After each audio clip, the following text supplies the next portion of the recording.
We are co-founders of Collective 22, a group of women photographers who met during an international environmental photography lab working on cross-continental projects that focused on environmental themes and collaborative processes.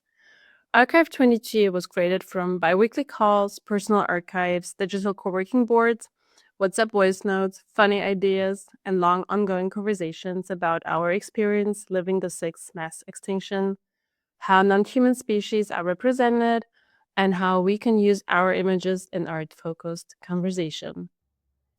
It was noticed by all of us that many species at risk, including ones in our own backyards, have been left out of contemporary conservation narratives. Despite public knowledge about the loss of biodiversity, the sixth mass extinction is repeatedly represented by the same kind of visuals.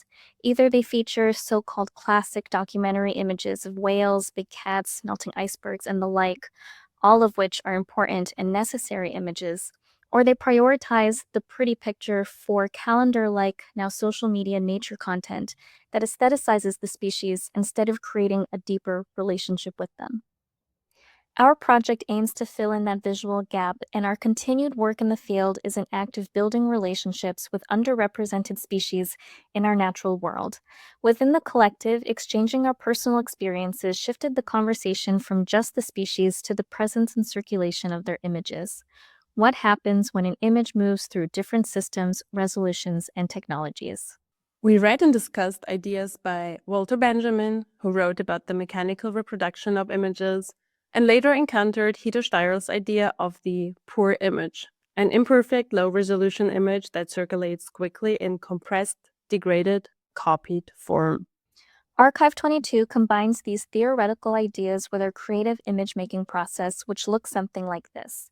We talk about specific memories certain species evoke and either photograph them ourselves or, given limitations such as accessibility, create a transparently labeled AI-generated image. We then print both camera-based and AI-generated images using a thermal printing camera. Because of the camera's restrictive file requirements, Polina has built a custom Python script. The thermal prints are then sealed in Ziplocs, scanned, and labeled accordingly. Over the course of a year, our archive developed into something in between a scientific collection, a personal memory database, and an idea for an installation. We've made the deliberate decision to select species classified as least concern, near threatened, or vulnerable by the International Union for Conservation of Nature. For INSIGHT 2026, Archive 22 will be presented as a physical exhibition paired with a digital component. Visitors can contribute their own stories, ideas, and encounters, allowing the archive to continue its transformation. We invite you to join us there.